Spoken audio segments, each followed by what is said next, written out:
Okey, Assalamualaikum dan selamat sejahtera. Saya ucapkan kepada rakan-rakan sekalian dan Cikgu Nur Ashikin binti Mat Yusof. Baik, pada hari ini kita akan melaksanakan sesi temu ramah bersama dengan Cikgu Nur Ashikin binti Mat Yusof tentang tingkah laku pelajar dan PDPR yang dilaksanakan di sekolah pada hari ini. Baik, sebelum kita ke sesi tersebut, adalah lebih baik sekiranya kita memperkenalkan diri masing-masing kepada Cikgu Nur Ashikin binti Mat Yusof. Okey, saya mulakan dengan diri saya. Saya adalah Jiha binti Ali Hashim, merupakan pelajar daripada Universiti Pendidikan Sultan Idris yang mengambil kursus seni dan sekarang sudah berada di semester ketiga. Saya serahkan kepada Azizi.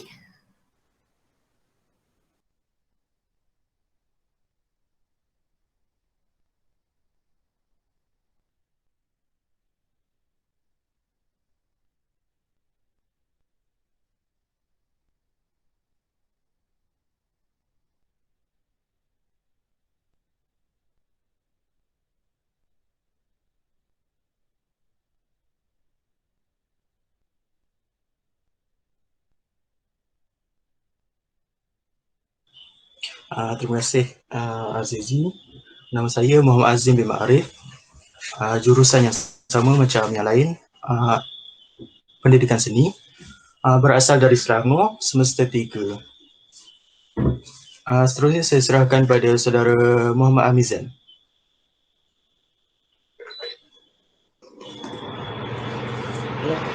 Terima kasih. Saya Muhammad Hamid Zaki di jurusan Pendidikan Jasmani. Saya berasal dari saya dari semester 3. Okey, terima kasih. Saya serahkan kepada Syafiq.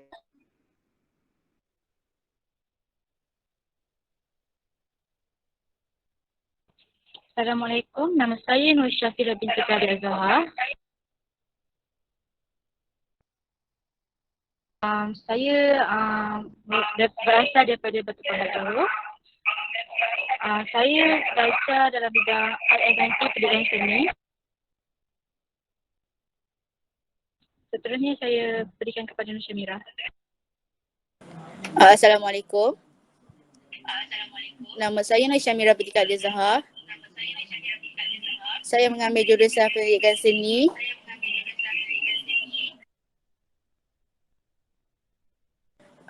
Saya berada di sem 3 dan saya berasal daripada Batu Pahat Johor.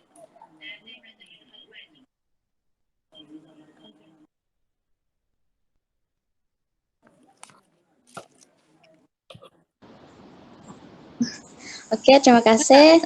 Selamat malam semua. Nama saya Claudia Anatunggak. Saya berasal dari Sarawak. Jurusan sama dengan yang mereka juga, pendidikan seni. Saya sekarang berada di sem 3.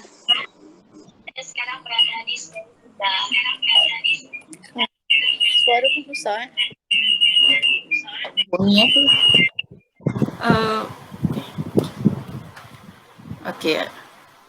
Okey, Assalamualaikum warahmatullahi wabarakatuh.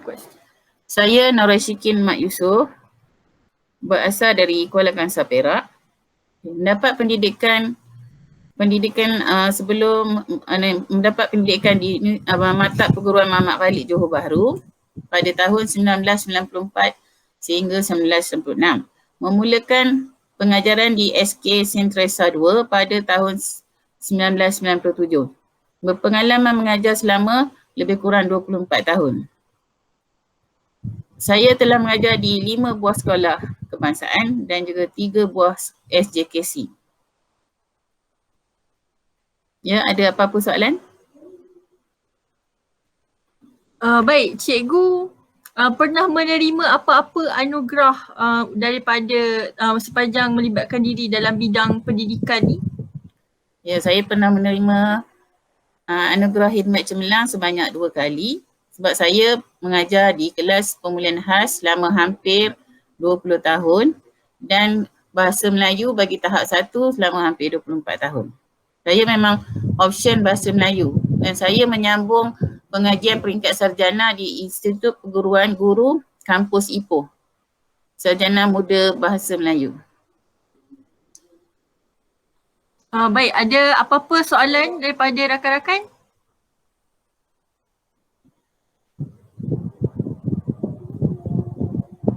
Azizi?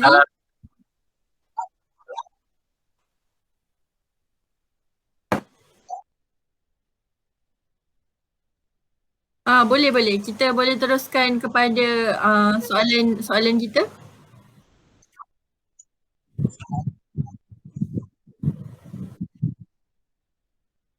Tak apa, mulakan dulu. Saudara Azizi.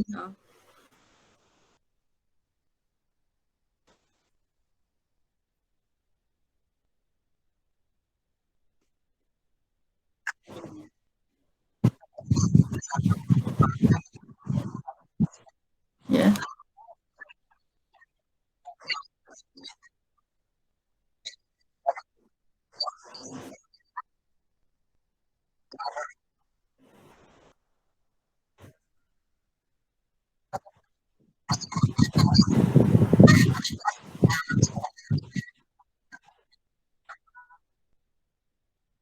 Okey, pelaksanaan PDPR ni saya terangkan dulu latar belakangnya. Okey, pelaksanaan PDPR ni ada terbahagi kepada Google Meet, Google Classroom, WhatsApp Group dan juga Telegram. Mengikut kepada keselesaan dan kesesuaian guru. Macam saya, tahun lepas saya bertugas di Sekolah Edukasi Hinwa, pelajar dia sikit. Lepas tu sekarang saya ditukarkan ke sekolah besar, Edukasi Suwah. Ini pelajar yang ramai lah. Jadi bila masuk sekolah besar, sekolah kami menggunakan kaedah WhatsApp lah. Selain daripada Google Meet, menggunakan WhatsApp Group. Sebabnya pelajar di kelas saya ada 27 orang. Sebab daripada satu segi, mungkin ada ibu bapa yang tidak mempunyai internet, masalah berkongsi peranti. Jadi ada pula ibu bapa yang tak dapat menggunakan PDP. Maksudnya waktu PDP ibu bapa bekerja. Jadi ikut kesesuaian. Bila buka Google Meet, buat Google Meet pada waktu PDP, ada yang tak dapat mengikuti. Macam sekolah saya, kami memang menyediakan jadual sama seperti sekolah biasa, waktu biasa. Waktu biasa pukul 7 suku hingga pukul 1. Jadi jadual yang disedia pun sama lah seperti itu. Mula pukul 8, kemudian 1:30. Okay, waktu tu. Tapi sama juga ada waktu rehat, ada waktu untuk beri pelajar link. Masalah yang dihadapi biasanya ada pelajar yang lambat masuk bila buka Google Meet, lambat masuk, tak beri respon. Dan ada juga yang mungkin, tapi kita dapat atasi lah dengan berbagai-bagai kaedahnya lah waktu PDP. Okay, itu saja. Okay. Bagaimana pula kalau ada pelajar yang boleh kita katakan kurang, bagaimana ya? Yang agak kurang ajar ya, apabila meet tu dilaksanakan seperti tidak mahu mengikuti ataupun membuat bising kan, ataupun menjerit-jerit ataupun macam tak nak buka kamera, tak nak bagi kerjasama. Jadi apa peranan cikgu, apa yang cikgu lakukan untuk mengatasi masalah-masalah tersebut? Okey, seperti yang saya beritahu tadi, saya menggunakan 2 kaedah, WhatsApp Group dan juga Google Meet. Jadi sebelum kita mulakan Google Meet tu, kita dah bagi tahu dah peraturan-peraturan tu dalam WhatsApp Group. WhatsApp Group ni bukan sahaja ibu bapa pun dapat baca sebab ada pelajar yang kongsi. Jadi di situ kita dah ditegaskan syarat-syarat dia. Mesti ikuti Google Meet. Lepas tu bila kita buat sesi Google Meet, kita buat set induksi tu biar menarik. Kemudian sama macam di kelas biasa juga, kita adakan berbagai aktiviti macam kuis, teknik menjawab. Sebab dalam Google Meet tu pelajar boleh menggunakan mesej panggilan untuk jawab soalan. Dan saya biasanya kalau guna video, pasang video, saya tak pasang di awal pengajaran. Sebab bila dia dah tahu apa yang kita nak ajar, dia takkan berminat lagi nak ikuti. Jadi di peringkat awal tu saya buat set induksi, kemudian beri penerangan dulu di akhir penutup, barulah saya masukkan video. Dan bila pasang video saya tak pasang berterusan. Biasanya dalam 5 minit, 10 minit saya akan stop dan bagi soalan. Stop bagi soalan. Sebagai langkah memastikan pelajar tu sentiasa di hadapan Google Meet. Beri perhatian waktu Google Meet. Jadi tak ada masalah pelajar tercicir. Kemudian di awal pembelajaran saya akan baca nama untuk ambil kehadiran. Setiap pelajar akan diambil kehadiran ditanda. Dan di akhir pun saya akan tanda. Saya akan beri amaran. Sekiranya di akhir bila saya baca nama, dia tak ada, bermaknanya kosong. Saya tak kira kehadiran dia. Maknanya dia hanya masuk sekejap saja. Di situ kita dapat tangkap sikit lah, dapat tangkap pelajar yang cuba berbohong. Lepas tu kita di sekolah rendah ada pentaksiran bilik darjah atau dikenali PBD. Jadi bila pelajar yang membuat bising ke bermain-main tak siapkan kerja yang diberi, kita akan tegaskan dalam PBD untuk band. Dia ada band 1, 2, 3, 4, 5, 6. Yang terbaik adalah band 6. Jadi kita boleh gunakan kalau main-main tak siap kerja, cikgu akan beri band 2 atau band 1. Bagi yang pelajar terbaik mengikuti siap kerja, kita bagilah band 4 ke atas. Itulah antara kaedah-kaedah menggunakan. Dalam WhatsApp group pun kita boleh beri teguran. Biasanya ibu bapa membantu. Macam kelas saya ada seorang pelajar autismi, ibu bapa dia memang sentiasa membantulah. Dan ibu bapa dia fasih berbahasa Melayu. Biasanya dia akan hubungi saya selepas balik kerja dalam pukul 11. Jadi saya akan terangkan lah. Saya akan buat pula satu kadang tu kelas lain lah untuk anak dia. Biasanya kalau masih tak faham. Dan kita pelajar autismi ni tak boleh ikut secara pelajar normal. Supaya tak ada yang ketinggalan lah. Ada soalan daripada rakan-rakan? Azim, Syafira? Okey, bagaimana pula kalau dalam satu, kalau PDPR pastinya kita mempunyai jadual kan? Adakah cikgu betul-betul mengikut jadual tersebut ataupun ada mungkin kurang sedikit ke ataupun mungkin just 50 minit je ke, macam contohlah satu masa tu 1 jam. Mungkin cikgu kurangkan kepada 50 minit ke 40 minit ke ataupun memang betul-betul mengikut jadual tersebut? Ya, jadual biasanya telah disusun di awal oleh pentadbir sekolah. Kemudian jadual ni dipantau oleh pentadbir sekolah, guru besar dan juga PPD. Di situ mereka boleh tengok kalau kita tak menepati masa yang ditetapkan. Jadual lagi satu, setiap hari guru-guru diwajibkan menghantar kepada JPM Jabatan Pendidikan Negeri, laporan apa yang kita ajar tu. Jadi tak ada timbul lah masalah tak ikut waktu ke semua sebab jadual tu dia akan bersambung. Contoh kalau pukul 7, pukul 8 hingga pukul 9 bahasa Melayu. Selepas itu dia ada setengah jam free untuk cikgu masukkan link Google Meet ataupun contoh kalau seni pelajar menyediakan bahan-bahan, media apa semua.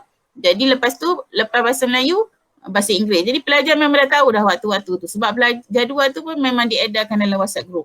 Hinggalah sampai habis waktu. Baik. Jadi macam kalau kita buat kelas secara bersemuka, pastinya kita ada majlis-majlis macam ataupun pertandingan contohnya macam pertandingan bercerita, syarahan. Jadi kalau PDP sini dilaksanakan secara atas talian, bagaimana pula dengan acara-acara tahunan yang sentiasa diadakan di sekolah ni? Acara-acara tahunan macam pertandingan bercerita, pertandingan syarahan tetap dijalankan seperti biasa. Itu atau alternatif guru tu sendiri sama ada menghubungi pelajar tu dan ajar melalui Google Meet. Ajar pelajar melalui Google Meet. Sebab pertandingan tu biasanya pun diadakan dalam Google Meet. Pertandingan tu dah ditetapkan tarikh apa semua. Jadi cikgu yang terlibat yang bertanggungjawab pada bahagian syarahan bercerita memang akan dah pilih pelajar, dia akan menghubungi pelajar lah dari semasa ke semasa. Baik. Ada soalan daripada rakan-rakan yang lain? Claudia? Sama juga acara lain macam kat ucapan hari guru, kat sambutan kemerdekaan. Jadi kita mengadakannya secara atas talian. Macam hantar hasil kerja, tak ada masalah.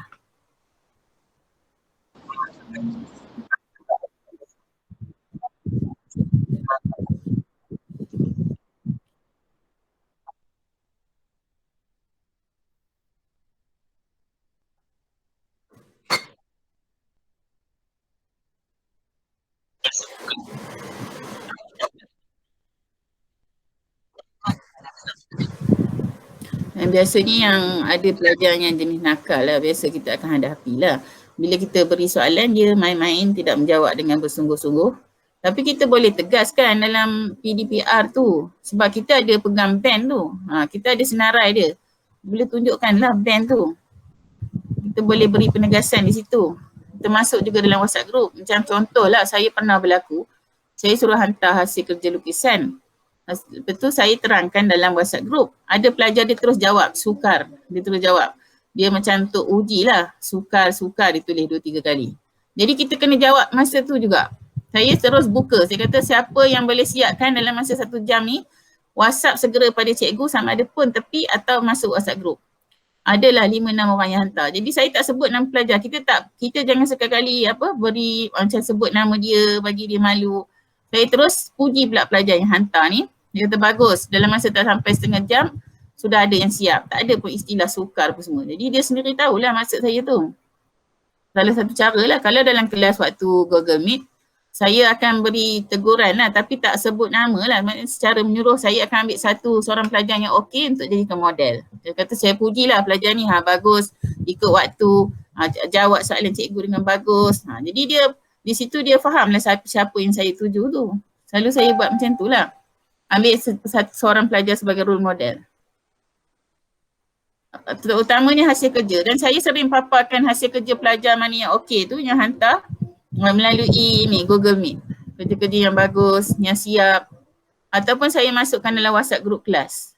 Macam contoh-contoh lukisan yang mana hantar, hasil kerja tulisan cantik, karangan yang banyak betul, yang tak ada struktur ayat bagus, saya akan masukkan dalam WhatsApp group lah sebagai contoh.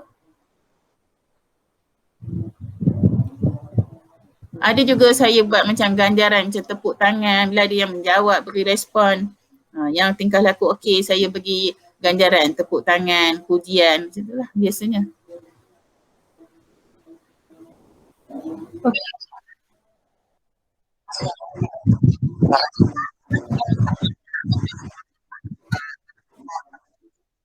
Ya, di awal semasa ambil kedatangan, semasa penandanan kedatangan, semua pelajar diwajibkan membuka lah untuk memastikan pelajar tu ada.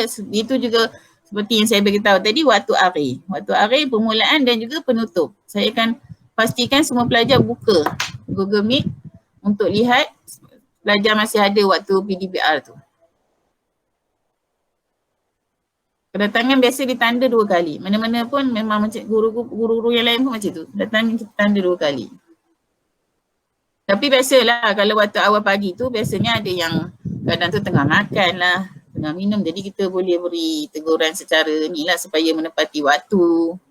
Ikut masa yang ditetapkan sebab jadual telah diedarkan awal. Kita boleh beri penerangan umum lah.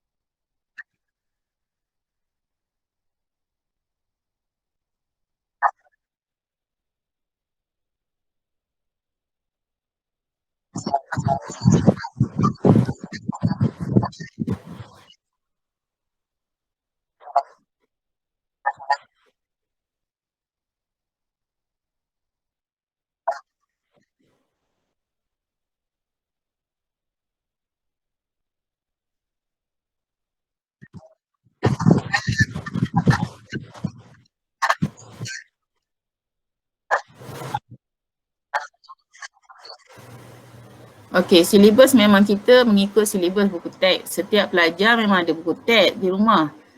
Buku teks dan juga buku latihan.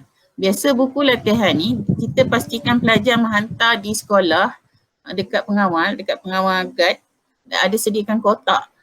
Kotak jadi pelajar akan masukkan dalam kotak tu, kemudian cikgu akan check lah kerja-kerja pelajar ni. Jadi lagi pelajar yang tak ada talian internet apa semua tu, kita gunakan WhatsApp group. Tapi sekurang-kurangnya biasanya ada yang ada telefon.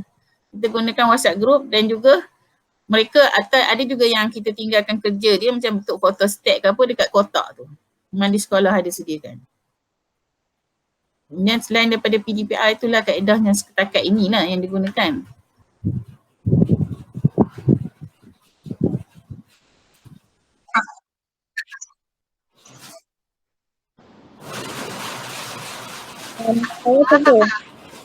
Saya cikgu nak tanya, antara tingkah laku sekolah menengah atas apa yang dapat dikawal tingkah laku mereka. Saya mengajar di sekolah rendah, saya bukan sekolah menengah. Tapi maksud soalan?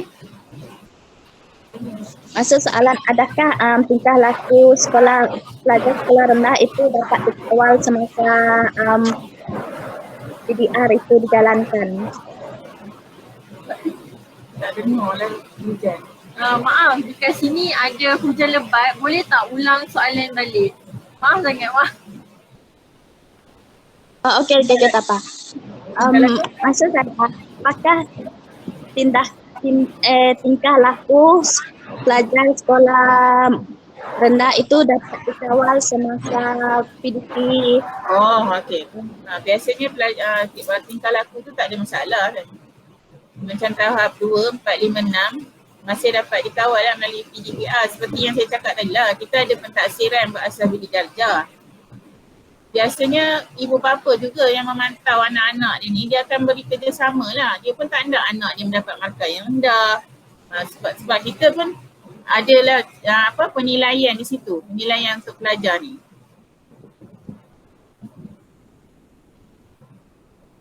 Macam pelajar autisme saya cakap tadi, ibu bapa dia pun beri kerjasama, membantu bila ada kerja rumah. Macam saya guna buku teks pun, saya bagi pelajar yang tak faham, saya akan buat kelas lain lah biasanya. Biasanya saya akan buat kelas tahan. Walau tak ada juga ikut sangat jadual tu. Kalau pelajar yang perlu perhatian khas, memang kita akan buat kelas Google Meet yang lain lah supaya senang beri fokus untuk penerangan pada dia. Fokus maknanya bila bimbingan berfokus tu kita akan ajar satu demi satu lah. Lambatlah berbeza dengan pelajar biasa. Dan buku teks tu pula buku latihan tu semua pelajar memang ada. Jadi mereka pasti akan siapkan kerja tu untuk dapat markah yang baik dalam PBD. Okey, terima kasih. Okey, macam mana kalau ada pelajar-pelajar semasa mereka menyertai Google Meet dan mereka tak mengenakan pakaian ataupun berada dalam suasana yang kurang, maksudnya tak begitu harmonis lah. Okey, yang adakah cikgu galakkan mereka untuk tutup kamera ataupun boleh leave maksudnya boleh tinggalkan Google Meet? Seperti yang saya maklumkan di awal tadi, setiap peraturan sebelum ke Google Meet, pelajar ni diberitahu di dalam WhatsApp kelas. Sebab dalam WhatsApp kelas tu ada guru kelas, ada pentadbir sekolah.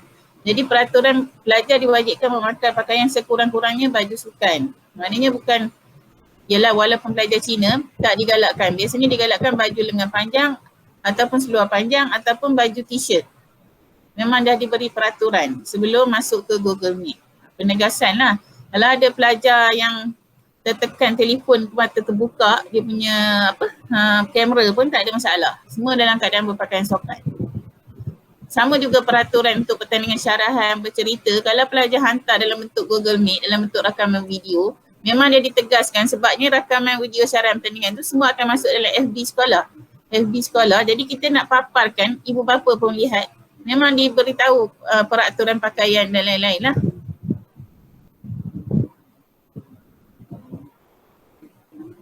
Yang lain ada soalan? Syafira, Hamizah. Okay, cikgu. Pada pendapat saya, pembelajaran secara online ni dapat meningkatkan prestasi pelajar ataupun menurun? Setakat ni sebab UPSR kita nak menilai secara objektif, secara lebih telus sebab UPSR pun tak ada kan. Jadi dari segi tu susah nak nilai, tapi itu sebab kita bergantung pada PDD. Itu yang ibu bapa pun berhati-hati, yang maksudnya bertanggungjawab jugalah membantu pelajar. Kita sekarang ni menggunakan PDD je. Dapat diukur melalui UPSR. Sekarang UPSR tak ada. Tapi rasanya tak ada masalah bila kerja-kerja yang dihantar tu kita pantau, check buat ke tak buat. Kalau dia tak buat tu maknanya dia tak faham lah, dia malas dan sebagainya. Tapi biasanya kalau siap kerja tu, maknanya kita akan pastikan dia dapat jawab. Kita bimbing sehingga boleh lah melalui PDPR walaupun menggunakan PDPR.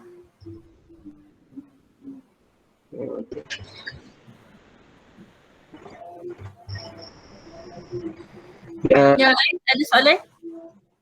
Satu lagi soalan pembelajaran secara talian ni membuatkan pelajar kurang bergaul ataupun sama ada menjadikan dia introvert. Adakah dia betul? Jadi pembelajaran secara online. Pembelajaran secara online membuatkan mereka kurang bergaul ataupun Okey, dalam talian Menjadi introvert. introvert tu maksudnya macam antisocial, tak Oh. bergaul.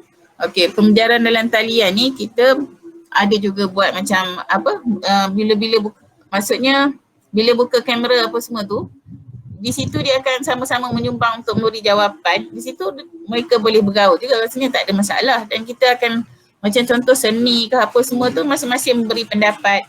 Soalan-soalan yang bentuk memberi pendapat. Jadi situ rasanya boleh berinteraksi lah sesama rakan sekelas.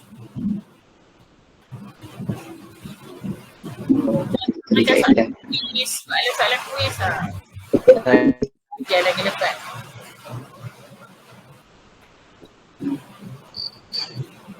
Okay, itu saja soalan saya.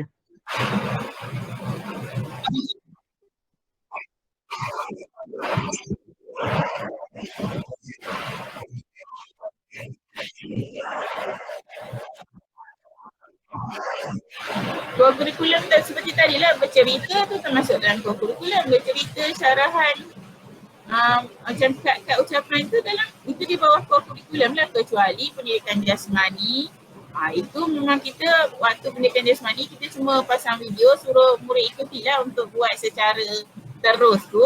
Dalam waktu PDPR ni tak dapat lah, cuma kita boleh tengok, boleh buka kamera. Itu sebab saya kata tadi penegasan dari segi pakaian boleh ikuti. Tapi macam aktiviti pendidikan jasmani macam yang teknik-teknik berbahaya tu memang tak galakkan pelajar buat lah. Cuma tunjuk macam senaman-senaman ringkas. Sebab saya pun ada ajar PDPR pendidikan jasmani dan kesihatan. Macam kesihatan kita tunjukkan gambar lah. Pendidikan jasmani macam senaman-senaman mudah. Tapi yang macam permainan tu tak ada lah.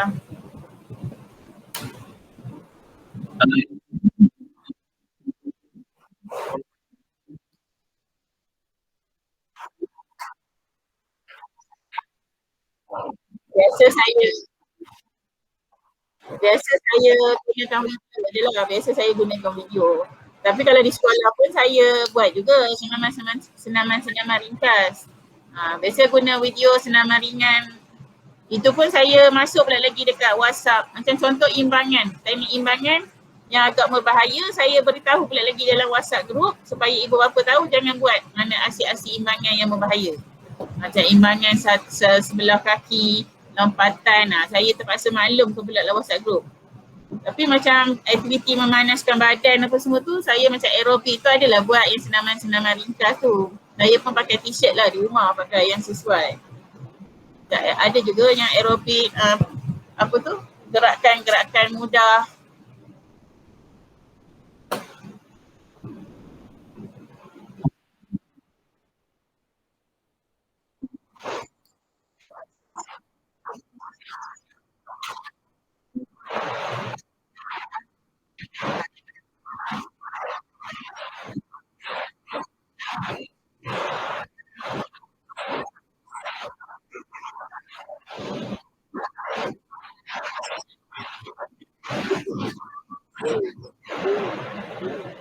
Perubahan sikap, maksudnya pembelajaran biasa dengan pembelajaran PDPR.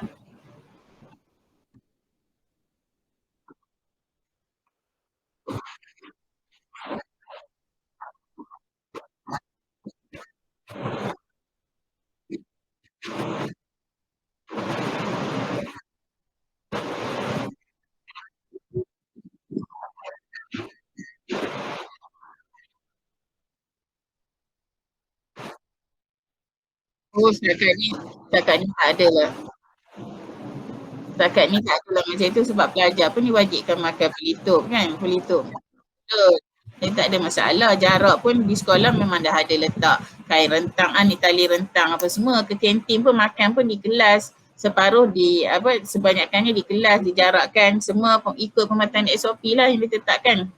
Sebab di sekolah pun sering dipantau oleh pihak-pihak yang berwajib mengenai pematuhan SOP.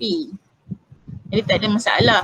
Sekarang ni pun pendidikan jasmani dah boleh jalankan, cuma ambil jarak lah. Kita ambil permainan-permainan yang tidak terlalu merapat lah, permainan paling ringkas. Macam berbaris apa semua memang ada jarak. Dalam kumpulan, aktiviti kumpulan, semua guna alat tertentu untuk pastikan pelajar berjarak.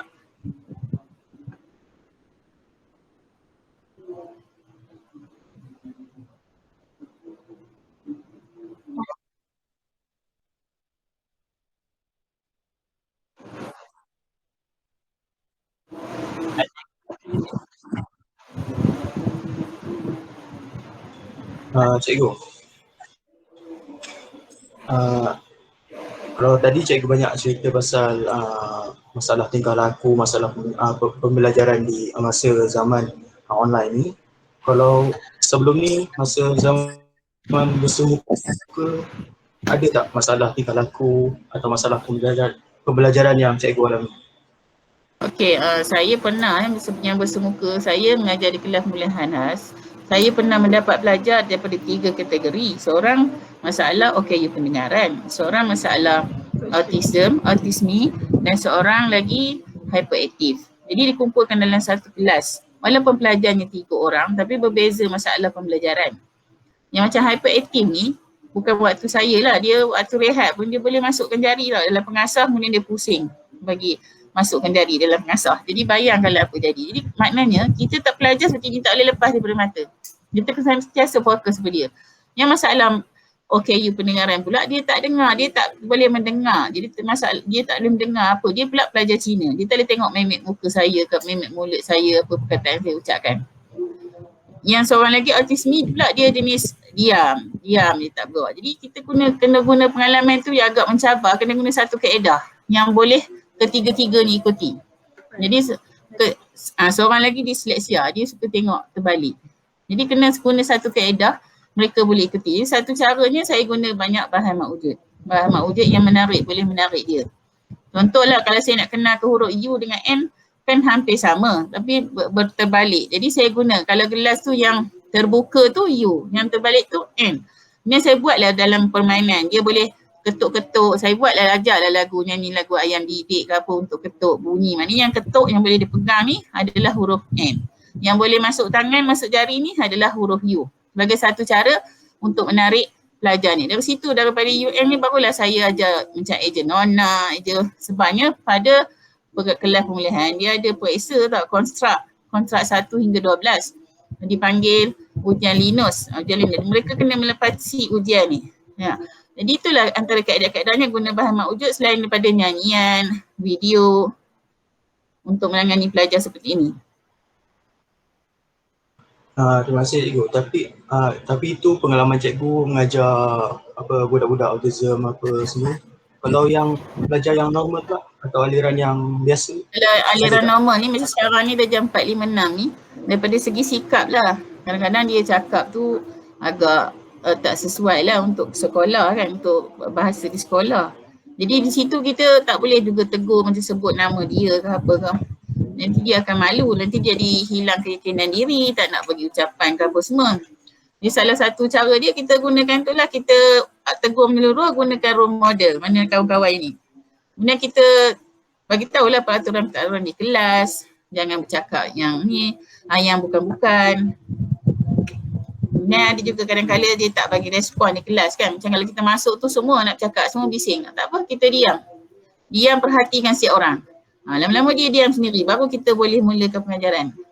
Kalau kadang kelas macam kocak kacir, tak tentu hala lagi kita dah terus mengajar, memang apa pun tak dapat.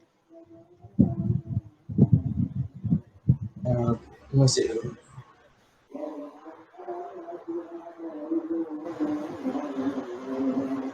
Yang penting disiplin lah, disiplin semasa di kelas tu yang penting.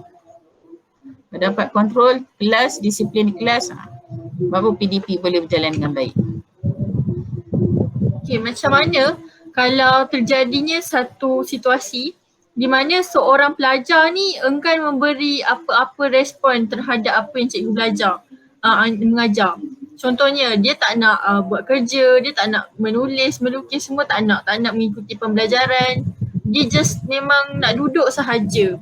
Macam tu. Jadi apa patut cikgu buat? Adakah cikgu patut marah ke, tegur ke? Macam mana? Biasa pelajar macam ni saya bawa ke depan. Saya bawa ke depan, saya letakkan satu meja kerusi betul-betul di hadapan meja saya. Jadi saya senang fokus pada dia. Dan bila dia buat sesuatu, contohlah, biasa pelajar macam ni dia minat macam melukis ke apa. Saya akan ambil bahan lukisan dia tu, hasil kerja dia tu, tak kira lah menulis ke, saya akan tunjukkan depan kelas untuk pelajar yang lain beri tepukan, beri ganjaran pada dia, bagi dia rasa seronok. Bila dia buat tu, dia rasa dihargai hasil kerja dia. Lagi ada apa-apa soalan daripada Syafira? Oh, Pelajar yang suka macam ni lebih kurang pelajar autism lah. Dia tak boleh ditinggalkan. Memang kita kena beri perhatian khusus lah untuk dia. Sebab tu dalam refleksi, kalau kita ikut dalam RPS pun, kita ada di situ tulis. Kita tulis seorang pelajar diberi bimbingan individu berfokus. Pelajar-pelajar seperti inilah. Cikgu, tadi kan cikgu dah bagi tahu masa kelas tu belajar tak masuk dalam Google Meet tu, masa dia lambat, berespon pun tidak. Sekarang kan mereka dah biasa dengan situasi macam tu. Adakah tingkah laku mereka berubah ataupun masih sama seperti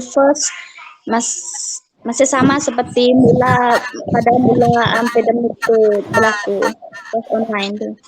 Sekarang ni sebab perkara ni pun dah lama kan, online ni pun dah berapa bulan, dekat hampir setahun. Jadi pelajar-pelajar majoritinya dah biasa. Ibu bapa pun tak ada masalah mengendalikannya.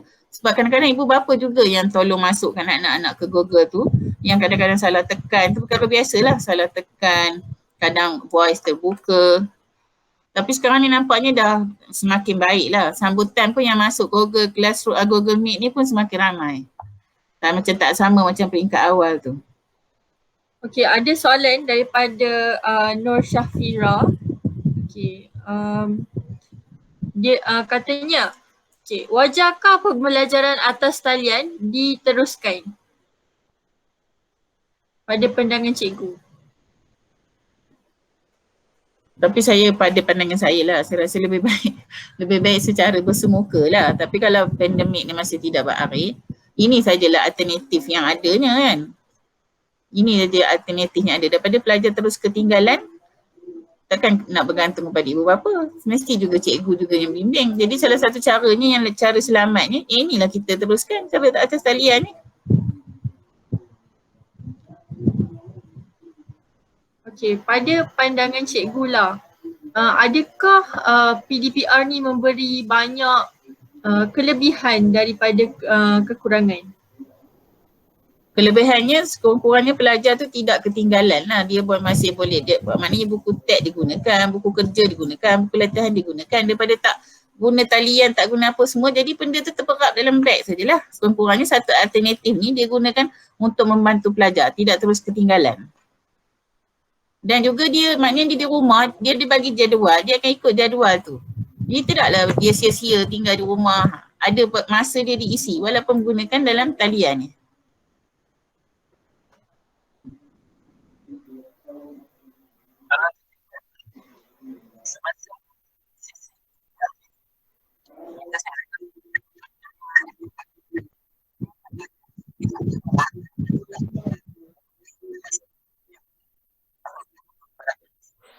Ada jugalah segelintir. Tapi kalau ikut peratus macam 90% okey, dalam 10% ni lah. Mana-mana pun memang akan hadapi macam tu lah ibu bapa yang sebegitu kan. Kita tak dapat nak ubah lah. Tapi ada juga cara kita tak biarkan terus. Kita akan hubungi dari masa ke semasa lah. Sehingga boleh mencapai target lah yang ditetapkan. Sebab kita tak nak anak dia terus ketinggalan. Kalau sekolah, kalau harian biasa bersemuka pun ada yang kadang-kadang tak datang sekolah. Bila bagi alasan tanya kenapa tak hadir, alasan-alasan yang tak munasabah. Itu memang, tapi kita tak biarkan perkara tu terus berlaku lah. Kita mesti akan atasi lah supaya anak dia tak terus ketinggalan.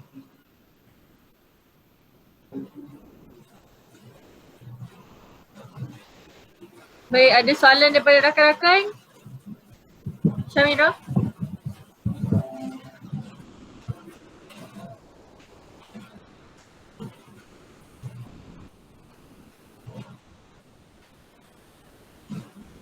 Cikgu, saya nak sambung sikit soalan Azizi tadi. Kalau cikgu sebut memang ada lah masalah ibu bapa yang tak bagi kerjasama ni kan.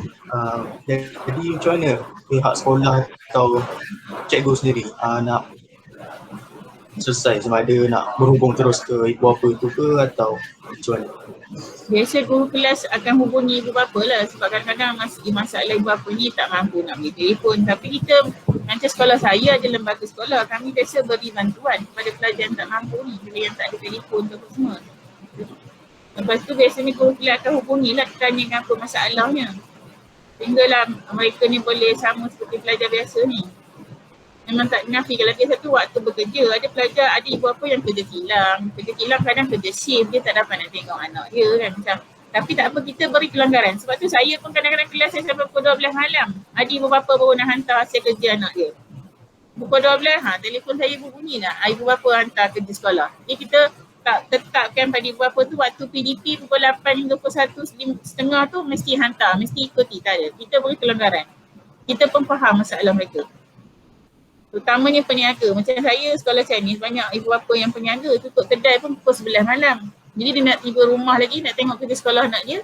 Jadi kita beri kelonggaran di situ asalkan anak dia tak ketinggalan. Sebab tu kita beri dalam WhatsApp. Kita beri kerja dalam WhatsApp.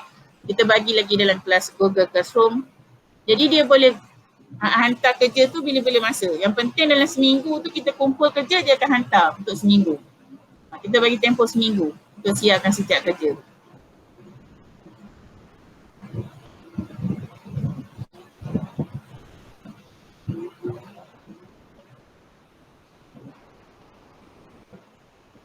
Ya, ada soalan. Ada soalan ke?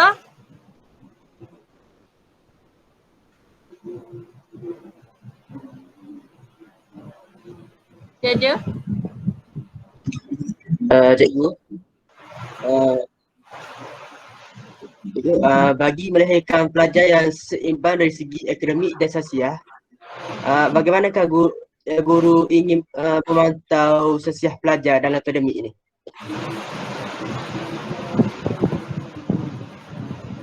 Mantau apa soalan ni?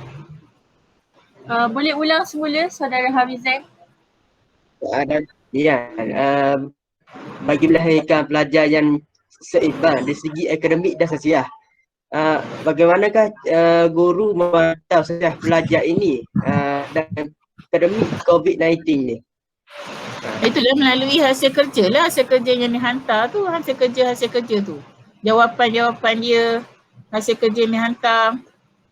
Macam hari tu, kita ada juga bagi macam sekarang ni sebab boleh bersemuka. Jadi kita bagi juga peperiksaan lah, penilaian untuk setengah tahun punya. Di situlah jawapan-jawapan, tengok macam mana markah yang dia dapat. Nak buat penilaian secara Dari terus segi sosial pelajar pula? Sosial? Dalam kelas lah, kalau dalam kelas kita dapat tengok lah dia ikuti pembelajaran ke tidak. Kalau waktu PDPR macam saya maklumkan tadi lah, dia ikuti ke tidak, dia join ke tidak, join kelas ke tidak. Oh. Baik, Itu saja soalan saya. Silakan.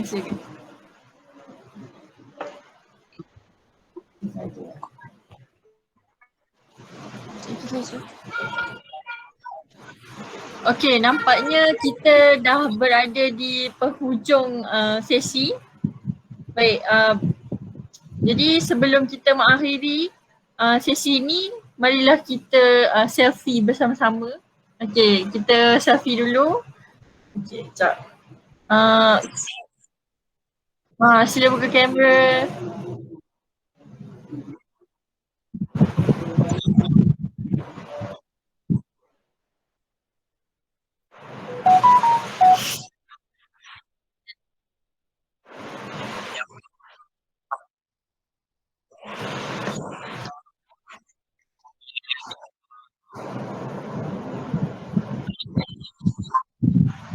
Okey.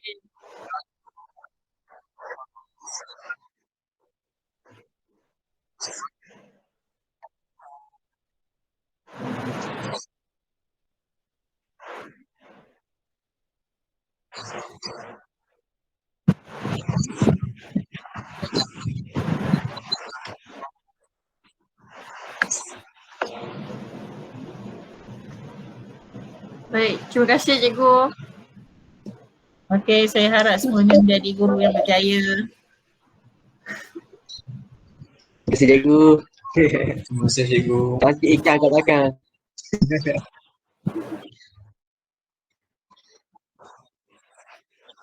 Saya pun mohon maaf andai kata jawapan yang saya berikan tidak berapa menepati sebab saya terikat juga dengan peraturan sekolah saya kan. Jadi saya bagi yang mana saya telah lalui lah pengalaman-pengalaman yang saya buat sepanjang PDPR.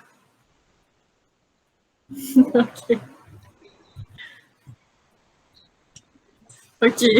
Terima kasih. Puisi dah banyak tu. Sama, pasal sama. Okey, bye. Bye guys. Hai. Selamat sore Bu.